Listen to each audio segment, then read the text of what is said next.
இங்க ஒரு பொண்ணுக்கு ஸ்கூல் படிக்கும் போதே லவ் பண்ணி தான் கல்யாணம் பண்ணணும்னு ஆசை. அதனால இந்த பொண்ணு ஸ்கூல்ல படிக்கிற ஒரு பையனை ஒன் சைடா லவ் பண்ணிட்டு இருக்கா. ஆனா அந்த பையன் தான் நம்ம கிட்ட வந்து ப்ரப்போஸ் பண்ணணும்னு ரொம்ப நாளா வெயிட் பண்ணிக்கிட்டே இருக்கா.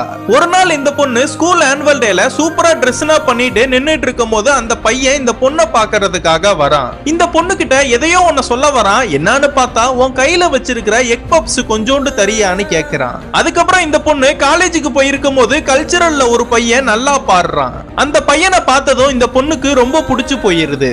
இந்த பொண்ணு எதிர்பார்த்த மாதிரி அந்த பையனே வந்து இந்த பொண்ணு கிட்ட ப்ரப்போஸும் பண்றான். ரெண்டு பேருமே லவ் பண்ணவும் ஆரம்பிக்கிறாங்க.